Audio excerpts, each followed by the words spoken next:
प्रभास में भगवान शिव का स्वरूप, पार्वती द्वारा उनकी स्तुति तथा प्रभास क्षेत्र में भगवान विष्णु की स्थिति का कारण। महादेव जी कहते हैं, देवी, मैं प्रभास क्षेत्र में रुद्राक्ष की माला धारण किए शांत भाव से स्थित हूं। मेरा आदि, मध्य और अंत कहीं नहीं है। मैं कमल के आसन पर बैठा हुआ सबको वर देने के लिए उद्यत हूं। हिम, कुंद और चंद्रमा के सदृश मेरा गौर वर्ण है। मेरे वाम भाग में विष्णु तथा दक्षिण भाग में ब्रह्मा जी विराज रहे हैं। मेरे उदर में चारों वेद और हृदय में सनातन ब्रह्म स्थित हैं। नेत्रों में अग्नि, चंद्रमा और सूर्य का निवास है। महादेवी, ऐसे स्वरूप से मैं प्रभास क्षेत्र में रहता हूं। यह सुनकर देवी पार्वती ने हर्ष गदगद वाणी में देव देवेश्वर शिव का भक्तिपूर्वक स्तवन किया। देव, महादेव, सर्वभावन ईश्वर, आपको नमस्कार है।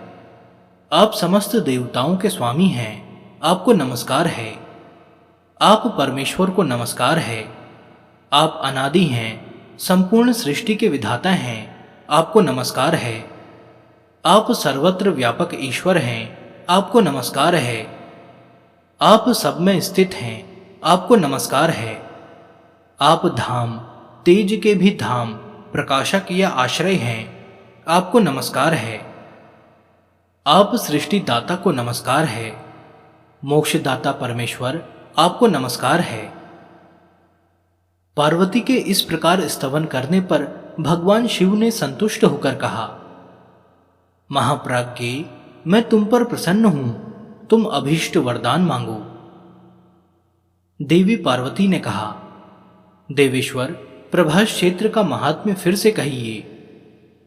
भगवान विष्णु द्वारकापुरी छोड़कर किस प्रकार प्रभास क्षेत्र में निवास करते हैं।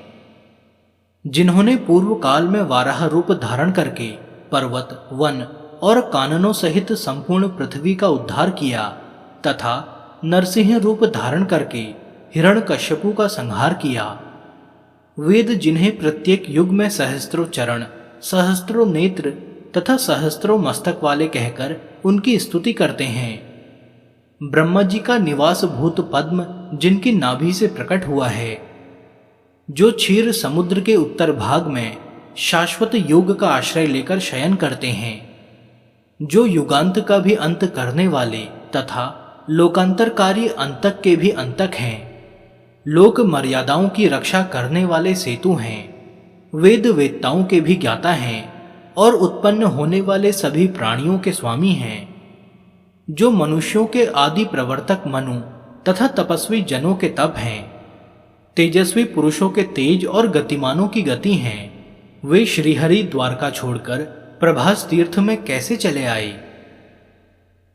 महादेव जी ने कहा, देवी, पृथ्वी पर अनेक क्षेत्र हैं, करोड़ों तीर्थ हैं और उन सब में असंख्य प्रभाव है, परंतु प्रभास तीर्थ का प्रभाव उन सबसे बढ़कर है।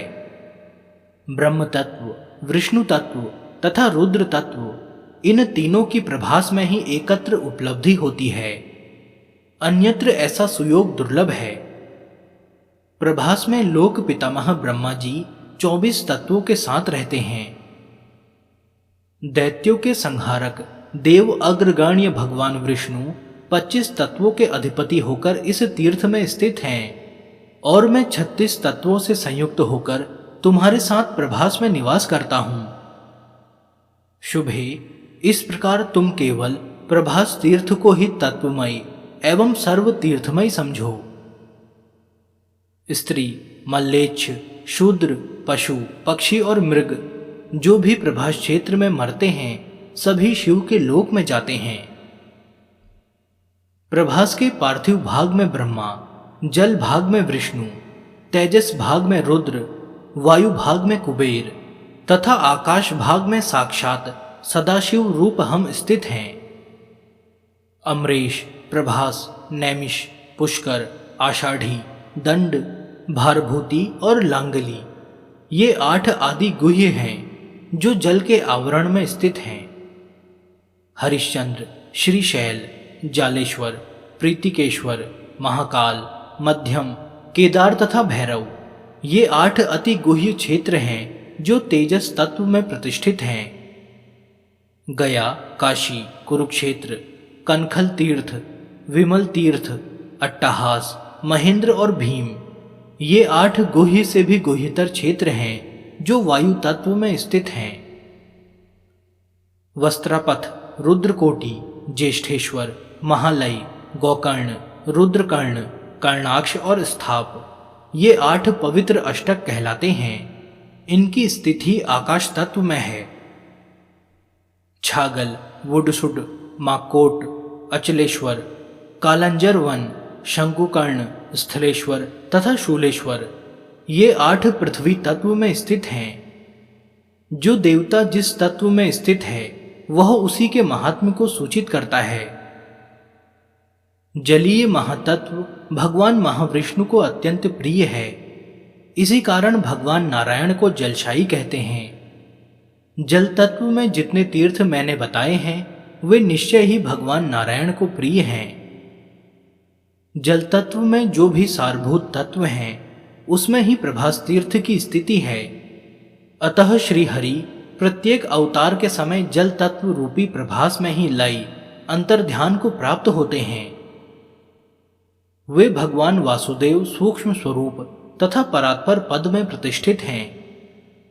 वे ही पर व्योम स्वरूप शिव आदि अंत से रहित एवं व्यापक हैं।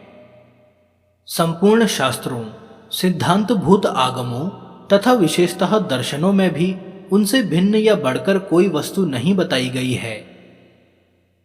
पार्वती, उन्हीं शास्त्रों में यह भी कहा गया है कि वे मुझसे भिन्न नहीं हैं। प्रभास तीर्थ में 4 शिवलिंगों से संयुक्त श्री हरि प्रत्यक्ष रूप से विराजमान हैं, किंतु यह बात किसी को ज्ञात नहीं है।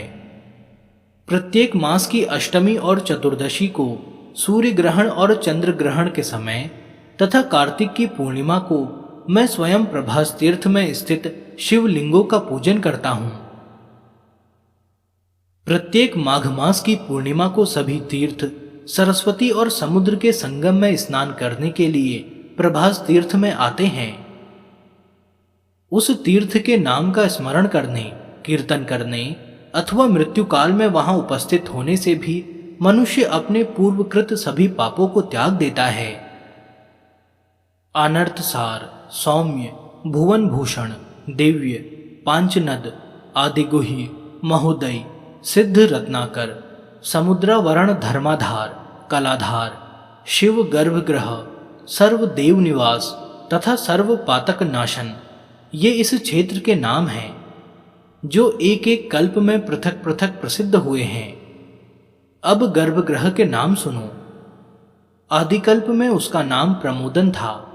उसके बाद क्रमशः नंदन, शिव, उग्र, भद्रक, समिंधन, कामद, सिद्धिद, धर्मज्ञ, वैश्वरूप, मुक्तिद, पद्मनाभ, श्रीवत्स, महाप्रभ, पाप संहार, सर्व कामदप्रद, मोक्ष मार्ग, सुदर्शन, गर्भगृह तथा पाप नाशन प्रभास। इसके बाद उसका नाम उत्पलावर्तिका होगा। इस प्रकार ये क्षेत्र के मध्यवर्ती गर्भगृह के क्रमशः नाम बताए गए। इन सभी नामों तथा क्षेत्र की महिमा को सुनकर मनुष्य को मनोवांछित सिद्धि प्राप्त होती है। जो तीनों समय इन नामों का कीर्तन करता है उसे महान ऐश्वर्य की प्राप्ति होती है तथा दिन रात एवं संध्या काल में किए हुए पापों का नाश हो जाता है।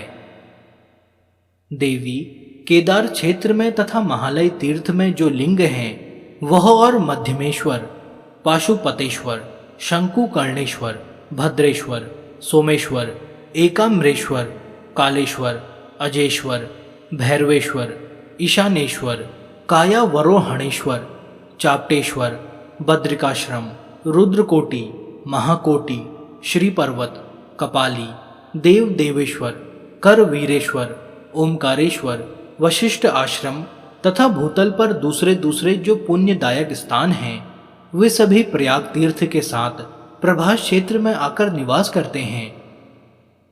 इस तीर्थ के उत्तर में सूर्यपुत्री और दक्षिण में समुद्र है।